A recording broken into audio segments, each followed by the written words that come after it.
Hi guys, welcome back to Class of Planning. Here with Rahul Sharma, your friend and guide. And this class is all about B.Ed के paper की preparation करनी है, final question चाहिए. तो अब time आ गया कि हम एक एक क्वेश्चन को ऑन टिप कर लें. कौन से क्वेश्चन हैं जो स्ट्रेट फॉरवर्ड ऑब्जेक्टिव टाइप आएंगे या सब्जेक्टिव टाइप आएंगे, तो हमें प्रिपरेशन करें. तो आज हम शुरू कर रहे हैं प्रिपरेशन से. इस बार के लिए जो क्वेश्चन आपको ऑन टिप करने हैं from peeragogy of English. Peeragogy English definitely कई लोग बार बार क्वेश्चन कर रहे हैं कि सर पैरागॉजी में क्या चेंजेस आए इस बार, that we need to work out these things और दैट थिंग. सारे क्वेश्चन यहाँ पे डिस्कस करेंगे. तो फिलहाल करना क्या है, आपने अपनी नोटबुक और पेन निकालो, जो क्वेश्चन मैं कह रहा हूँ उनको फॉलो करो. अब रह गया क्या, इन क्वेश्चन को हम यहाँ डिस्कस भी कर लेंगे. Yes we can discuss a bit, लेकिन कोशिश ये करना कि आप सारे क्वेश्चन उतार लो. और जिन्होंने अभी तक चैनल को सब्सक्राइब नहीं किया, guys please do subscribe the channel so you can get each and every video at time. Let's start the class. The first thing जो आपको आनी चाहिए, it's all about the functions of language. The very first thing. तो guys सबसे पहले आप लिख लेंगे functions of language. The very first question आप functions of language की बात करें तो कौन कौन से functions हैं, किन को क्लियर करेंगे. तो यहाँ पे informative, the very first function की बात करता हूँ, आप प्लीज लिख लीजिए informative, then expressive, directive, aesthetic and emphatic. ये हैं हमारे functions of language जो आपको ऑन टिप होनी चाहिए. The first and the foremost point जो आपके दिमाग में होना चाहिए is the functions of language. Come to the second point. So second point पे आपके दिमाग में आता है कि what does mean by the multilingual approach. I repeat, multilingual approach. On tip होना चाहिए क्वेश्चन. और फिलहाल मैं शॉर्ट नोट्स की बात कर रहा हूँ. तो पहला आ गया हमारा फंक्शन लैंग्वेज, सेकंड हमारा मल्टीलिंगुअल अप्रोच के ऊपर. यहाँ पे हमारा मल्टीलिंगुअल अप्रोच क्या है, उसके कॉन्सेप्ट क्या है, वो आपको क्लियर करने.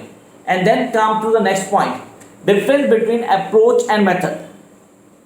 I repeat, difference between approach and method. तो अभी तक तीन किए, फंक्शंस किए हमने, मल्टीलिंग्विज्म कर लिया, अब आ गए अप्रोच और मेथड के डिफरेंस को. ये आपके दिमाग में होना चाहिए and you guys need to clear. This a different approach and a method, दोनों को अलग तरह से लेते हैं. मेथड हमेशा ऑर्गेनाइज होता है, स्ट्रक्चर्ड होता है, जिसको हम बोलते हैं काम किया गया, कैसे किया गया, किन चीज़ों को फॉर्म किया. इसका एग्जाम्पल लेते हैं. जैसे हम बोला, if you are writing a critical essay और novel, method would be areas to analyse. किन को एनालाइज करना है, कैसे एक्सप्लेन करना है, सारे स्टेप्स आप पहले बना लोगे. This is a method. But approach, एक डिफरेंट अप्रोच फॉलो की जाती है. तो मेथड और अप्रोच जो कि तीसरा पॉइंट शॉर्ट नोट का जो हमें आना चाहिए. Then come up to the next one, that is micro teaching. This is something very very important. अब कई स्टूडेंट कहते हैं माइक्रो टीचिंग है कैसा, इसको कैसे क्लियर करते हैं. नॉर्मली क्या माइक्रो टीचिंग पुराना कॉन्सेप्ट है, नहीं ये नया टेक्नोलॉजी है, बिल्कुल तरह नई टेक्नोलॉजी है. फॉलोअप किया गया, चीज़ों को हाईलाइट किया गया. इस पर कहते हैं मैथड ऑफ टीचिंग ऑफर किया था. अब मैथड ऑफ टीचिंग जिसके अंदर कहते हैं इफेक्टिव वे ऑफ टीचिंग, जिसमें बिहेवियर को ध्यान दिया था कि टीचर का बिहेवियर क्या है, कैसे काम कर रहा है, किन चीज़ों को लेकर चल रहा है, कौन कौन से कॉन्सेप्ट हैं जिनको याद रखेगा and how they all going to be useful होएंगे. ये आपके लिए बहुत इंपॉर्टेंट है. तो हमने कहा सर ये 4 पॉइंट हो गए हमारे पास. शॉर्ट नोट्स में 4 होते हैं या कुछ और भी करें. आउ going to the do film steps या लैंग्वेज एक्विजिशन. या that is important, language acquisition. Film step मैंने पहले बताई हुई थी आप लोगों को, वो आप करें ना करें, it's all your choice guys. लेकिन हाँ, लैंग्वेज एक्विजिशन पे ध्यान देना. ये फुल फ्लेज क्वेश्चन भी आ सकता है. I repeat, language acquisition. What is the language acquisition, उसके कॉन्सेप्ट क्या है, किन चीज़ों को लेकर चल रहा है, दिमाग में क्या आता है, ये आपको बताना चाहिए. And then come to the sixth and the last short notes, that is remedial teaching. What do you mean by remedial teaching? उसके कॉन्सेप्ट क्या है, किन चीज़ों को क्लियर करना है, कैसे बोलते हैं रेमेडियल टीचिंग है, उसके पॉइंट जो दिमाग में होने चाहिए, वो सारी चीज़ें यहाँ की. तो 6 शॉर्ट नोट्स मोर देन हमें, अगर 6 की 6 आप ऑन टिप कर लेते हैं, कोई प्रॉब्लम नहीं होने. अब सर अगर इनमें से कोई नहीं आया तो यार जो लॉन्ग क्वेश्चन बता रहा हूँ मैं आप लोगों को, वो भी शॉर्ट की फॉर्म में आ सकते हैं. उनमें कई सारी चीज़ें जो हमें क्लियर करनी है. पैडागॉजी की बात की तो सबसे पहले तो इंग्लिश को एज अ सब्जेक्ट स्कूल में पढ़ाने का ऑब्जेक्टिव क्या है, और वो भी सेकेंडरी लेवल पे. तो what are the aims and objectives of teaching English in schools, ये क्वेश्चन बनता है. And this is the expected question guys. ये आपको ऑन टिप भी होना चाहिए. आई रिपीट, क्वेश्चन है कहता what are the aims and objectives of teaching English now at schools and what are the its basic uses. उस uses को highlight करना आपने. You guys need to explain कि इसके कौन से पॉइंट हैं जो हमें पता होना चाहिए and we guys are going to rule out. तो यहाँ ऑब्जेक्टिव टीचिंग इंग्लिश में क्या लिखेंगे, दिमाग में आता है सर मैं ऑब्जेक्टिव में क्या लिखूंगा. पहला टीचिंग मेन ऑब्जेक्ट में आता है सबसे पहले मेरे पास लैंग्वेज है sir. Is a language aspect, language help करती है. उसके 4 एडजेक्टिव नॉर्मली जो हम बोलते हैं क्या आ गया हमारे पास, reading, writing, speaking and listening. इन चारों को कनेक्ट करके स्किल्स के साथ जोड़ देंगे। दीज आर द 4 स्किल्स, चारों की चारों एक्सप्लेन किया था इंग्लिश के अंदर।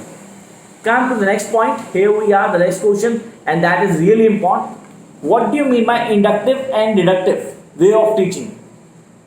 I repeat, what do you mean by inductive and deductive way of teaching? तो इंडक्टिव और डिडक्टिव वे ऑफ टीचिंग क्या है, उसके कॉन्सेप्ट क्या है, वो हमें ऑन टिप होना चाहिए। हमें पता हो कि इंडक्टिव तरीका क्या होता है और डिडक्टिव क्या है। अब how I am going to differentiate between this, अब इन दोनों में फर्क भी करना है, कॉन्सेप्ट को भी क्लियर करना है, कैसे मैं लेके चलता हूँ, ये सारी चीज़ें आपको याद होनी चाहिए। तो जो क्वेश्चन अभी तक बोले पहले तो उनको टिप करो यार कि आपने कहा सर ये पॉइंट थे जो आपने बताए, अब इन पॉइंट्स को हम कैसे करेंगे, करने का तरीका क्या होगा, and what are the basic best way, basic and best way, वो इंपॉर्टेंट है। That is really very very important कि मैं उसको कैसे कर रहा हूँ, किन कॉन्सेप्ट को लेके चल रहा हूँ। Come up to the next question and here we are with the next question that is really important. तो गाइस हमारे पास आ गया आपका नेक्स्ट क्वेश्चन, आप प्लीज लिखिए। यस, इंडक्टिव डिडक्टिव किया था last. Come to the next question, yes that is what is philosophical, social and psychological approach? I repeat, what is philosophical, social and psychological approach of language acquisition? अब language acquisition मैंने अभी बोली थी आपको किसको question आता है। अब इस पे फिलोसफिकल अप्रोच आ सकती है, साइकोलॉजिकल अप्रोच आ सकती है और सोशल अप्रोच भी आ सकती है। अब ये हमें ऑन टिप होना चाहिए कि कौन सी अप्रोच आती है, पेपर में कौन सी अप्रोच आएगी, हम कैसे करने वाले हैं, how we going to deal with this. This is really very very important and I want all you guys to do this. Normally जैसे हम करते हैं वैसा ही कॉन्सेप्ट बनता है, बहुत ईजिली हम क्लियर भी कर पाते हैं, यही मुझे आपसे चाहिए भी। Come to the next question and that is my favourite one, जो पेपर में आने के चांसेस हैं। बायलिंगुअल और मल्टीलिंगुअल में difference, bilingual approach of teaching English and multilingual approach, ये आपको आनी चाहिए। मैंने टीचिंग इंग्लिश ऐड कर दी इसमें गाइस, पैडागोजी इंग्लिश पेपर तो यहाँ इंग्लिश को ऐड कर सकते हैं, लेकिन बायलिंगुअल और मल्टीलिंगुअल के अप्रोच के डिफरेंस को क्लियर कर लेंगे guys. This will most probably come this time, जो क्वेश्चन आप बोल रहा हूँ that is cooperative learning. What do you mean bye cooperative learning, question को क्लियर करना, दिमाग में रखना, कोऑपरेटिव लर्निंग क्या है and how it help in making teaching learning so effective. Cooperative learning teaching learning को इफेक्टिव कैसे कर देती है, और made the teaching learning so effective, मतलब मैं वो टीचिंग लर्निंग को बहुत ज़्यादा इफेक्टिव कर दिया, इसने कॉन्सेप्ट को क्लियर किया and that we guys need to do. Concept clear होना चाहिए, क्या कॉन्सेप्ट है, कैसे करते हैं, करने का तरीका क्या है, सारे पॉइंट्स आपको आने चाहिए। And then will come to the next question that is the easiest one, but याद रखना ये पेपर में आने के सबसे ज़्यादा चांसेस हैं। Structural approach of language. अब लैंग्वेज की स्ट्रक्चरल अप्रोच क्या है, उसके कॉन्सेप्ट क्या है, किन चीज़ों को क्लियर करना है, ये सारी चीजें आपको ऑन टिप होनी चाहिए। तो मैंने कहा next question write down please guys, here is the question, या the next question, what do you understand by structure? I repeat, what do you understand by structure? How will you select the grade and structure of teaching at secondary level? ये secondary level में भी आता है तो लोगों को लगता है कि यार आप थोड़ी सी गड़बड़ी हुई, वी हैव बीन प्रिपेयर्ड, पर इस कॉन्सेप्ट के लिए तैयारी थी, इस चीज के लिए हम तैयार नहीं थे, तो उस पर ध्यान देना गाइस।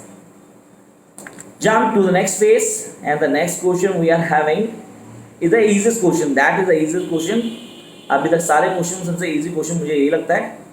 कह रहा what is print media? Print media पे 100% क्वेश्चन होगा, ये क्लियर करो। That one question going to come from the print media. Print media में आना चाहिए, अच्छे से कॉन्सेप्ट क्लियर होना चाहिए। How the reading material be beneficial teaching learning process of English? Reading material जो है हमारा, रीडिंग का मटेरियल ये कैसे इफेक्टिव है? तो मैंने टीचिंग इंग्लिश में लैंग्वेज की बात की है, तो उसमें कितना इफेक्टिव हो, क्या रोल प्ले करेगा? तो प्रिंट मीडिया में क्वेश्चन कन्फर्म है, किसी फॉर्म में आ सकता है। And then the most important question, अब ये किसी भी फॉर्म में पेपर होगा, role of teacher in teaching English language.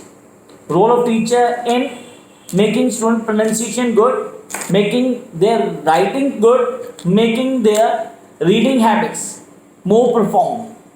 ये क्वेश्चन कंफर्म किसी ना किसी फॉर्म में पेपर में आप लोगों को मिलने वाला है, and you guys need to be perfect in it. किसी भी तरह से इसकी प्रिपरेशन करना, तो ये पेपर में आता ही आता है question. And we guys are here to rule with this basic. Basic लो जी, कॉन्सेप्ट क्या है, कैसे पढ़ना है, ये सारी चीजें आपको आनी चाहिए, तभी आप बहुत इजी इस कॉन्सेप्ट को कर पाओगे। Then come to the next question, जो अभी तक आप लोगों ने बिल्कुल हटा दिया, कई लोग उसको पढ़ भी नहीं रहे, ये क्वेश्चन नहीं आने वाला। That is what is gaming. Gaming क्या है, discuss is importance and significance. I repeat, what is gaming. Now days it is very common in schools, play school में बहुत ज़्यादा यूज किया जाता है इसको। क्या था, what is gaming, discuss is importance and significance as a teaching strategy. Yes, it do play a dominant role in teaching strategy. ये हमें ऑन टिप होना चाहिए। Jump up to the next question, here we are, that is what are the essential of a good hand writing. मैंने भी बोला था आपको hand writing question आता है। What are the essentials of a good hand writing, how will you process to improve the writing of your students. Yes, this is the question when I was doing my BEd, ये आया था, definitely आया था, मुझे अच्छे से याद है। तो आपने कहा सर बीएड में क्वेश्चन आता है, कंफर्म आता है, तो अगर ये ऑब्जेक्टिव टाइप पेपर होता है तो क्वेश्चन में चॉइस आएगी कि टीचर को क्या क्या चाहिए, क्या चीज़ नहीं छोड़ देनी चाहिए, किन चीज़ों को फॉलो करना चाहिए, क्वेश्चन में आ सकता है। ये क्वेश्चन ऑन टिप होना चाहिए गाइस, मतलब कॉन्सेप्ट बहुत अच्छे से क्लियर करना है, ये आने ही वाला है। And the next question is evaluation. Yes, I can not leave this question. Define evaluation, is that CC, आपने कहा क्वांटिटेटिव कॉम्प्रिहेंसिव इवैल्यूएशन, या बोलूँ define evaluation, what is the significance of comprehensive and continue evaluation. तो मैं सब told you CCE. कर ये short notes में आता है, नहीं सर ये इवैल्यूएशन में आता है, सर ये फॉर्मेटिव और समेटिव में आता है। कॉन्सेप्ट क्लियर होना चाहिए, कहाँ से करेंगे कॉन्सेप्ट, टाइम तो है नहीं यार, वीडियोज हैं सारी आप ही के लिए। आप प्लीज थोड़ा सर्च कीजिए, सारी वीडियो आपको मिलेगी, and you guys can get each and every video and work on these. Come up to the next question, and here the next question for you guys. तो यहाँ मैं उम्मीद कर रहा हूँ कि आप लोगों ने कर लिया होगा। What is PA evaluation? I repeat, what is PA evaluation? Peer teaching, peer grouping, peer study क्या है, कॉन्सेप्ट क्या है, एक क्वेश्चन कंफर्म बनता है इसका। तो what is PA evaluation? Discuss its importance in evaluation process. उसके इंपॉर्टेंस बताने आपने पूरे के पूरे इवेल्यूशन प्रोसेस के अंदर, वो आप लोगों को ऑन टिप होनी चाहिए। And the next question we are having the last question most probably, या this is the last question. तो ये थे वो क्वेश्चन जो आपको ऑन टिप होने चाहिए थे। अब आपने कहा सर इस पेपर की प्रिपरेशन में हमें क्वेश्चन जो ना आए, ये सर कोई क्वेश्चन कॉन्सेप्ट क्लियर नहीं होता या हमें समझ नहीं आता, तो हम क्या करें, कमेंट बॉक्स है, कमेंट बॉक्स में आओ, क्वेश्चन लिखो कि सर ये समझ नहीं आ रहा, मैं उसका वीडियो लिंक यहाँ डाल दूंगा, नहीं हुआ तो मैं उसकी वीडियो आपको डाल के दूंगा। Need not to worry guys, just work on the basics and things will be clear. Wish you all the very best. So पढ़ो और आगे बढ़ो, क्योंकि पढ़ेगा इंडिया तो बढ़ेगा India. And don't forget to subscribe, like and share. Bye guys.